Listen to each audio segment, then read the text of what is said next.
All right.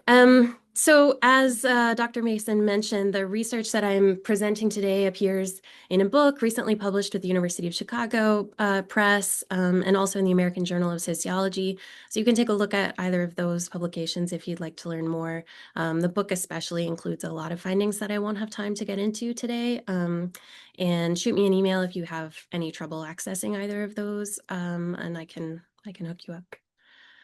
Um, All right, so many of you are probably aware already that the criminal legal system has become an increasingly important part of the way that the state manages mental illness in the United States. This is just one statistic to give you an idea.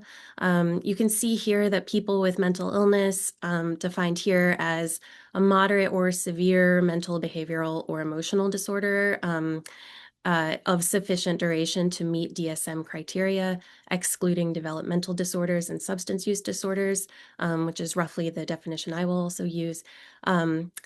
If they have a mental illness and a substance use disorder, which very often co-occur, they're being arrested at about 12 times the rate of people who don't have either one, or who meet criteria for mild mental illness.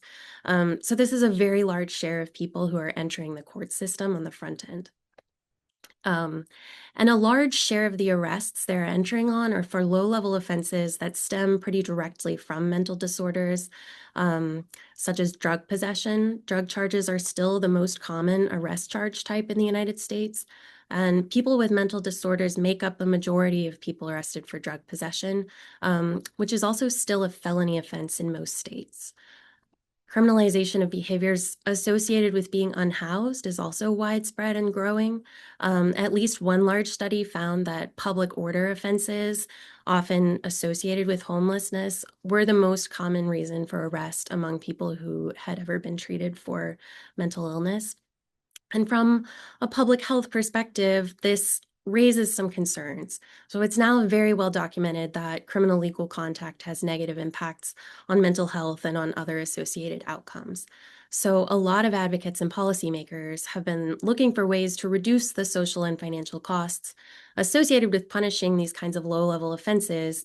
And probably the most popular reform to emerge has been the diversion of people out of the criminal courts and into treatment programs, usually outpatient, with the promise that their punishment will be reduced if they complete those programs. And that can happen at a lot of different stages of case processing, which I'll say more about in a minute.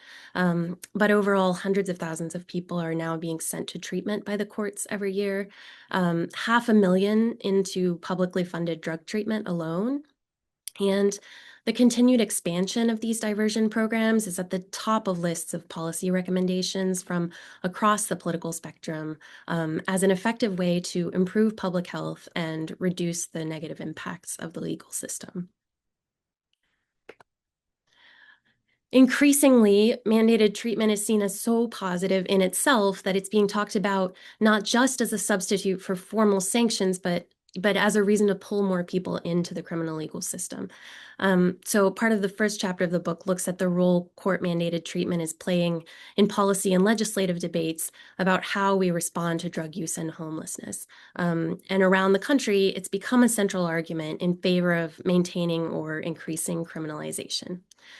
So when Washington State raised the penalties for drug possession recently, a key argument was that it was a necessary move to get people into treatment. This legislator put it this way: the threat of a longer sentence is a needed motivation for drug offenders to undergo treatment. Likewise, diversion is often framed as a way to solve homelessness by arresting people and getting them into treatment. And the idea that more people should be drawn into the legal system in order to be put into these mandated programs motivates people working on the ground as well. So police make more drug arrests in places where diversion is available. I observed in my fieldwork that prosecutors and judges were pulling more people into the court system and keeping them there longer because they saw that as necessary to get them into treatment. I don't have time here to get into the ethnographic data, but here is just a quick visual from a survey experiment that I ran on working prosecutors, which I'll say more about later. But results indicated that prosecutors are more likely to bring charges in low-level cases rather than letting people go free when they know that they can divert them. So here you can see that prosecutors who were randomly assigned to be told that a case would be eligible for diversion opted to bring charges 42% more often than those who saw the same case in the non-diversion condition. So in other words, court-mandated treatment has assumed a really important role in the landscape of punishment and illness. But when I started to think about this project, I found that there were still some really big open questions about its operations and its impacts on people.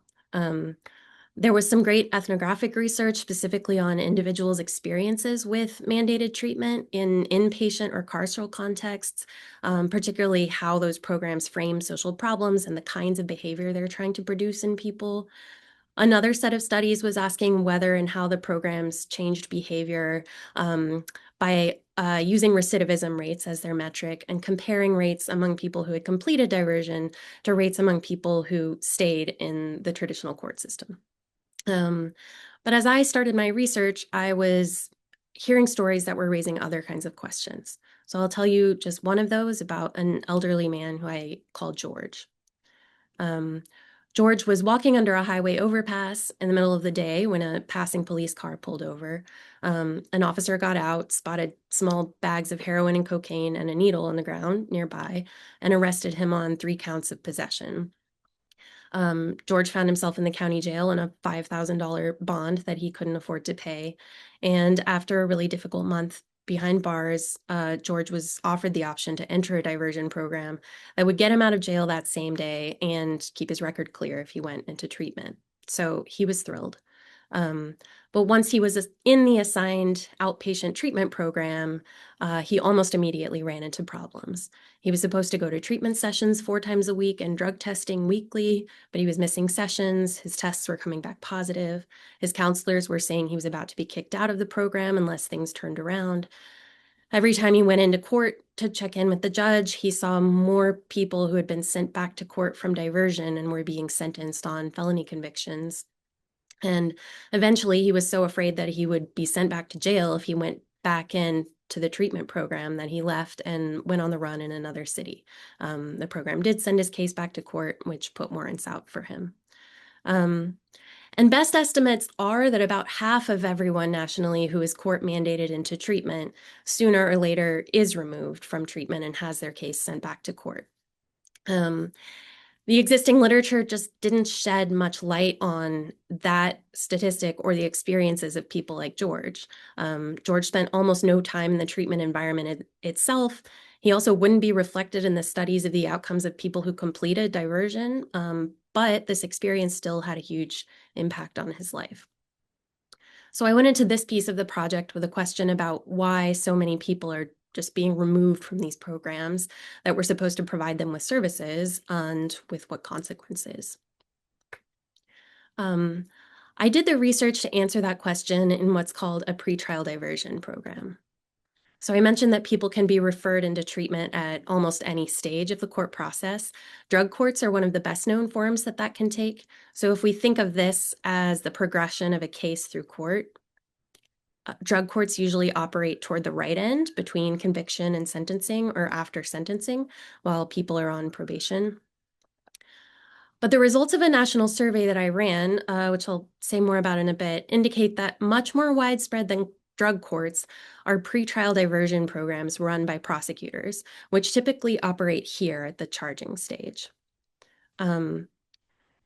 They move people into treatment programs, usually with the promise that the prosecutors will drop the criminal charges against them if they finish, so that they leave the court system with only an arrest record. And these programs are usually the kind of diversion that reformers are talking about. So as an ethnographic field site, I chose a city in the South, which is a region that's put significant resources toward pretrial diversion in efforts to reduce incarceration rates. The program I chose used the standard best practices, like using entirely master's level therapists. Its eligibility and program requirements were common to programs around the country. And within that site, I did several things. So first I did about 12 months of full-time ethnographic fieldwork over 2 years. I spent that time observing in criminal courtrooms, going through a court-mandated treatment program alongside two different cohorts simultaneously, since they had treatment at different times. I went to group therapy sessions with them. I participated fully in those sessions. I went to the drug testing center with them, and I spent a lot of time with them outside of sessions, hanging out. Um, this kind of ethnographic fieldwork with vulnerable people has to be approached very carefully. I'm happy to talk more about that in the Q&A. For time purposes, I'll just say now that I took a lot of care with consent and with anonymity. In addition, I conducted interviews. So I interviewed 50 people who had already exited the treatment program to get a view from down the road. I interviewed judges, prosecutors, defense attorneys, and diversion counselors. Um, and um, and I interviewed diversion program directors from 22 other jurisdictions around the country. I also collected a variety of administrative data and the complete court docket entries for several hundred felony diversion cases, which came to more than 2,500 pages in all, which detailed the basic content and outcomes of every hearing and motion in every case. I conducted a survey experiment with prosecutors in two different urban offices to learn more about their charging and plea bargaining decisions, which are really hard to observe because they happen behind closed doors rather than in court. I collected a lot of documents. And finally, I reached out to a random sample of 20% of urban jurisdictions, 64 in total, to collect comprehensive information about the diversion programs that they were operating. So what I found was that when treatment programs are situated within the court system, they are reshaped into sites that mark and sort people for different kinds of state control. And they do that along lines of social inequality rather than legal guilt. So I'll walk you through that over the rest of this talk. So first, I'll tell you a little more about the structure of diversion and why it operates the way it does, and then I'll show you how that structure plays out in practice in people's lives. So the first thing to know is that despite the framing that we tend to see of diversion as an exit from the legal system into supportive community treatment, actually, when someone enters a diversion program, they're not exiting the court system yet. The case is just held in suspension while they're in treatment. So in most programs, prosecutors will bring or reinstate criminal charges if people don't finish. But in about a quarter of them, of pretrial diversion programs run by prosecutors, people actually have to plead guilty as charged in order to go into the program, with the promise that they can withdraw the plea when they finish, or if they don't, they go straight to sentencing. Once people enter the program, the requirements of everybody are the same at almost every program in the country. Abstinence from substances enforced by regular drug testing, including for marijuana and alcohol in every jurisdiction. Some kind of fee payment. This amount varies very widely. And finally, regular mandatory appointments. The kind of treatment varies. In my site, the focus was largely on substance use disorders, and they were using a mixture of 12-step, psychoeducational, and other approaches to therapy. Counselors also in every program keep track of how participants are doing with these program requirements and adjust as needed, and report back to the court. Note here that even the smaller percentage of programs that don't require these things of all of their participants still use those requirements. They just say that they're assigning them on a case-by-case basis. And in most places, the programs are scheduled to last somewhere between 6 months and 2 years, though sometimes it's longer, and that time often gets extended in practice once people are in the program. So it was striking to me in looking at the results of this survey that these programs were all so similar because they operate independently at the local level. And I made a search of legislation and couldn't find anything that said they needed to work this way. This structure also doesn't reflect the public health research. So meta-analyses of lots of studies find that making treatment compulsory usually doesn't improve outcomes, and it doubles or triples subsequent overdose rates because people lose tolerance during a period of abstinence. Research also indicates that drug testing may reduce substance use in the short term. Findings are mixed while the testing is ongoing, but any effects disappear after it ends. So I decided to interview diversion directors all over the country about why they were using this particular model. And the answers were nearly all the same, and they aligned with what I was seeing in my field site. So here I'm just going to zoom out briefly because I think it's useful to think about the unique position that criminal courts are in within the legal system. So police make an arrest and they almost immediately pass on responsibility for the person they arrested. Prisons are holding people behind bars. But the courts are tasked with managing millions and millions of people who are mostly out living on their own in society, but who have already been accused or convicted of crimes and are widely understood by the public as potential threats to public safety. And most state court judges and district attorneys, or chief prosecutors in Illinois, call them state's attorneys, are elected. So they tend to be very concerned with public perception. And one way that they manage that perception is to stick to a pretty standard set of practices that have come over time to be understood as what appropriate risk management looks like. And very broadly speaking, it involves surveillance of the body, usually in the form of regular appearances in court and/or check-ins with pretrial or probation officers, surveillance of consumption, typically in the form of regular testing for drug use, and some payment of fees that's often understood as an appropriate form of accountability. These things are widely documented as standard practices in criminal courts. And you see here that diversion programs are designed to align with these practices. The directors of these programs almost all work for elected prosecutors. All of them told me they were under constant pressure to maintain those requirements and to remove people from the program if they didn't meet them, in order to avert any sort of political blowback if an individual ended up on the news. So I talked to a number of directors or former directors who had tried to experiment with other structures, and they were all eventually forced to revert to the mean. So one of them tried not to have any standard requirements. Here's how she described what happened. We started to hear from the judges and the state's attorneys, like, why aren't more of these people doing drug testing? Judges kept wanting to extend the time in compulsory treatment. They slowly integrated more drug testing, longer periods of treatment, until finally the director left the program. She said, I often feel like it's this demon baby that I birthed. And the pressure on the elected chief prosecutors, state's attorneys, or in most places, district attorneys or DAs, is very real too. So to take one recent example from Seattle, a DA started a diversion program that would refer people to services and then just drop the charges without supervising them after that. As far as I know, this was the first time that had been tried in the US.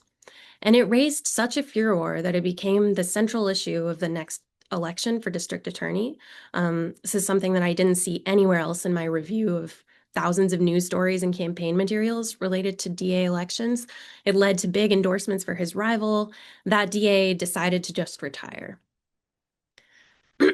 So on to how this structure plays out in practice. So I mentioned that about half, 50% of people who are diverted out of the court system into treatment end up coming back to be punished. According to the administrative data I was able to collect from about a dozen jurisdictions, the people who return are disproportionately poor, Black, and very sick. This is just a very quick illustration from only my field site. The levels 1, 2, and 3 here reflect the program's assessment of people's illness severity. So you can see that for Black participants at level 3 severity, the completion rate drops below 30%. And the disparities across my administrative data also align with those that are consistently documented in the drug court context. And what I saw as I went through the treatment program and watched participants navigate this program in their daily lives was that this sorting along lines of social inequality is really structured into these programs via three main interlocking elements: mental health, financial resources, and legal institutional trust. I'll walk you through each of these. So mental health varies really widely in these programs. Some people actually go in entirely healthy. Others, like George, have substance use disorders, which are chronic conditions characterized by long-term changes to the brain's motivational systems and executive functioning. So for them, weekly drug tests were almost impossible to pass consistently. Um, Mental illness also made it really hard for people to make it into appointments. You can easily imagine when they had psychotic episodes or major depression, for instance, and that often led to removal from the program. A little more unexpected for me was how often trauma became a barrier, even for people who didn't otherwise have mental health diagnoses. Um, so one older woman named Andrietta was in her 50s and came into the program post-plea, meaning she had to enter a guilty plea on the front end in order to go into treatment. Following her first ever arrest, she had made it to all of her appointments, passed all of her drug tests for almost 2 years, but right before she was set to finish and have her charges dismissed, her younger brother fell out of contact. She went to his house to check on him.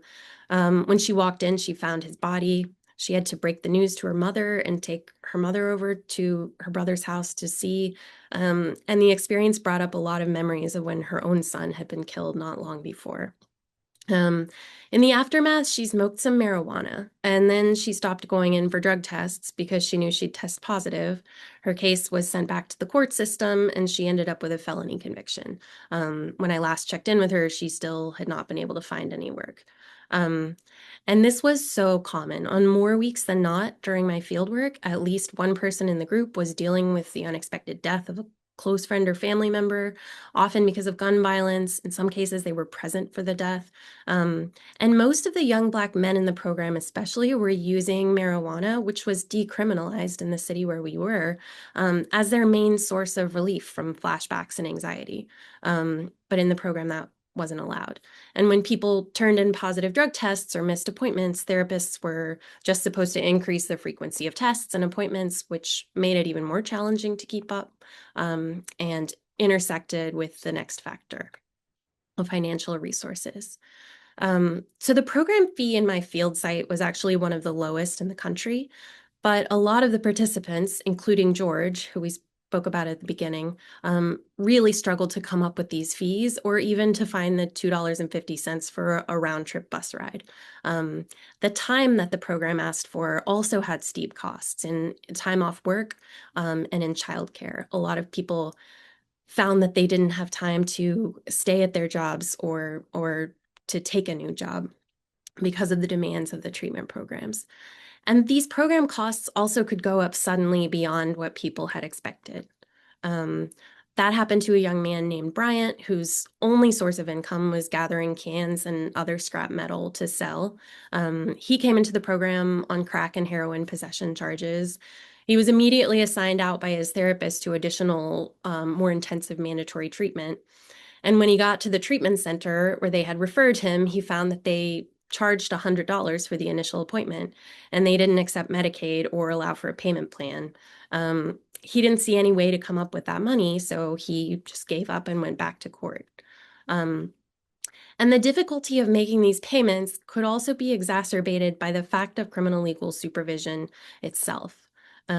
So people in post-plea diversion who entered guilty pleas on the front end keep these felonies, which were convictions, which were felonies in my field site, on their record for the duration of the program, which in my field site was 2 years.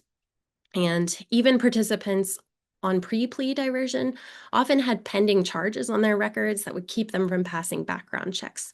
So when the topic of job searches came up, often people would Google themselves on these sorts of sites, and show me the flashing charges pending or felony convictions by their names. So some participants who couldn't find work were able to rely on family members to support them during their time in the program. Several I knew were selling drugs to make ends meet. Others, like Bryant, just ran out of money and left the program. And when things didn't go well with drug tests or appointments or fee payments, there was a final sorting process that happened. Counselors would try to give quite a bit of latitude to anybody who was continuing to show up and show what they saw as a quote commitment to recovery. But the way that participants approached asking for that kind of latitude varied a lot. So when I started my field work, there was a white business owner I called Brad who had been sent straight to diversion after his first arrest. Um, He'd already been in the program for more than 2 years by the time I got there because of positive drug tests. But he just kept coming back in over and over, telling therapists he had messed up, but he was working on it, perfectly confident that they were going to work with him to help him finish the program. His constant refrain was, they'll give you more chances as long as you're really trying. It took him another 6 months after I met him, but Brad did manage to finish the program. And I saw people like him who kept coming in and advocating for themselves, pushing through to the end over and over. But a lot of people didn't think that the program was on their side and didn't keep self-advocating. So to return to George, for instance, he was an older Black man. He had been on and off unhoused and using heroin for years. He'd been involved with the Black Panthers when he was young. So he had had a lot of interactions with the police and courts over the years, all of them negative, as they tend to be. And his perception of his relationship to the program and to the counselors was completely different from Brad's. So shortly after he went into the program, he told me, now I'm imprisoned, I'm just on the streets. I'm a free-ranging animal. That's a method of farming where an animal look like it's free, but it's actually not free. Because they don't have no fences or none of that shit. So it looked like the animal just happy, living a real animal life, when actually the animal have boundaries and borders that it can't cross. And one day somebody gonna eat his ass. So for George, a program in the criminal court system is not going to be there to work with him and help him. It's just waiting for a chance to inevitably do him in. And participants like him with a lot of experience with the criminal system tended to respond very differently to moments of crisis in the program. So when George was struggling to pass drug tests and keep up with appointments and eventually missed the program for a while because he was in the hospital, friends kept trying to convince him to go back and talk to his therapist. But instead, as soon as he was discharged, he got on a bus and ran. And across all of my fieldwork, and this was borne out in my analysis of the court dockets, disappearance was the most frequent way that defendants exited diversion early. Some of them would go back to court when the subpoena came, others just disappeared to stay free as long as they could. And each of these three elements maps closely, obviously, onto illness, but also onto class and race. So people who are poor and who are Black, on average, have higher rates of trauma and substance use disorder, have less access to financial resources in their networks that they can tap when they need it, and have lower levels of trust in the criminal system and less comfort with authority figures generally. So people ended up sorted in and out of treatment along lines largely of social inequality. For people who are healthy enough and have enough resources, becomes a really valuable exit from the court system. But the rest are sorted back in to the courts where they're already marked for certain kinds of control. So those marks take a couple of different forms. First, everyone on post-plea diversion now has a felony conviction. They pled guilty as charged on the front end. They proceed directly to sentencing. And that means that they're almost certainly ending up with more serious convictions and sentences than they would have had if they had stayed in the court system from the start and negotiated a plea deal. In my field site, 70% of people who enter diversion post-plea are sent back to court, so nearly 3/4. The second is the mark of noncompliance. So everyone who comes back from diversion is being sentenced by judges or negotiating plea deals with prosecutors who know that they didn't complete treatment. And the judges and prosecutors consistently talked about those defendants as people who clearly didn't want to change, so just needed to be locked up, even for their own protection. So in one hearing, for instance, a judge almost shouted through a conversation with a defense attorney about a defendant who hadn't appeared for her hearing that day. They didn't know why she wasn't there, but the judge had a guess. She said, "You begged me to put your client in this program and give her one more chance. Now she's not going to treatment and she's so high she can't leave her house. She wants to be living under a bridge." The defense attorney and the judge went back and forth. The attorney said she didn't think her client wanted to be living under a bridge, that she needed some time to check in with her and see why she wasn't in court. But the judge called for an officer to go out to the woman's house right away with an arrest warrant, which was an unusual move for someone on those kinds of low-level charges. And both judges and prosecutors told me they gave tougher sanctions to people who didn't complete treatment because they had willfully rejected help. So I tested that also in the experiment with prosecutors, and found that the prosecutors were choosing much more punitive plea deals for defendants who returned to court without completing treatment.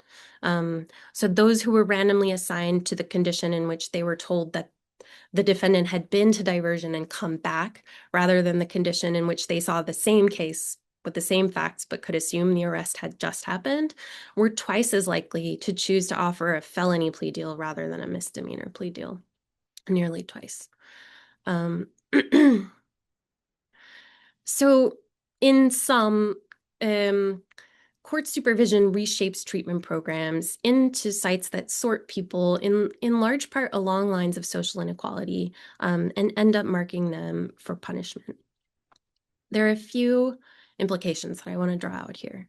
So the first is for research on inequality. Exposure to punishment is a really important contributor to social precarity. Expansion of court-mandated treatment programs helps to maintain the criminalization of illness on the front end, and then provides an exit from the court system primarily for people who are healthier and better resourced. So it's often intensifying punitive interventions for the people who are most vulnerable and widening these inequalities in exposure to punishment.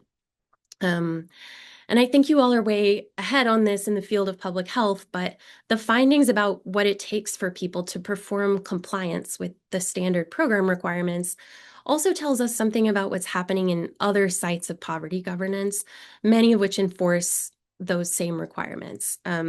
So noncompliance often becomes a reason to kick people off of social services or remove children from families, and that's justified by this framing of it as a choice that people are freely making.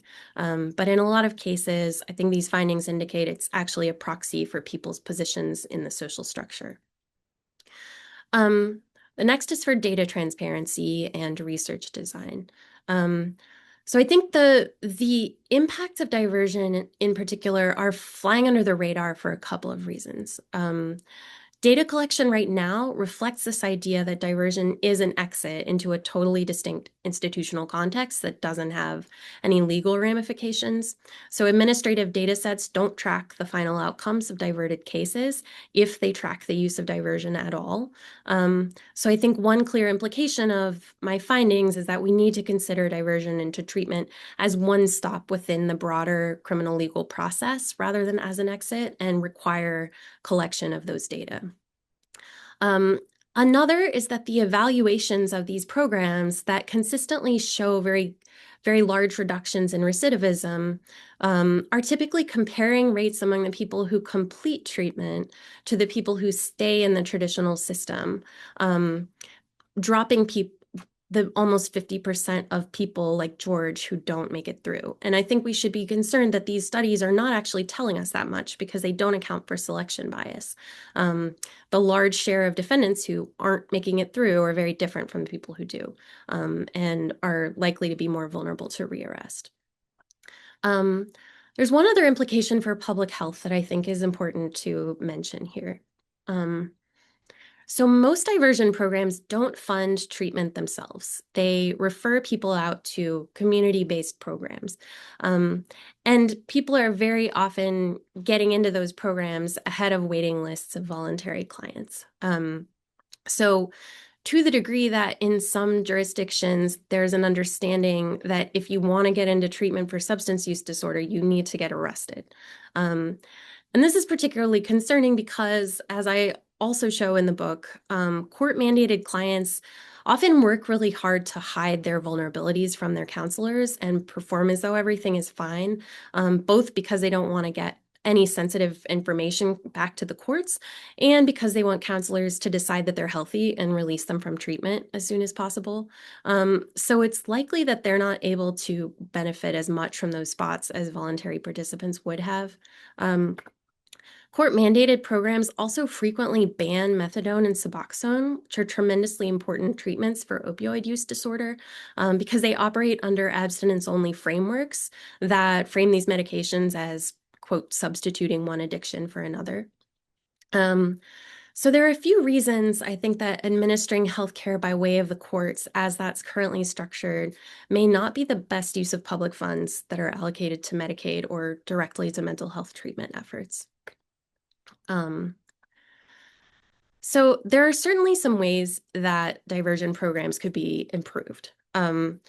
Lower legal stakes rather than post-plea programs would help to avoid some of the negative impacts for people who help to ameliorate at least the impacts for people who don't make it through and go back to court.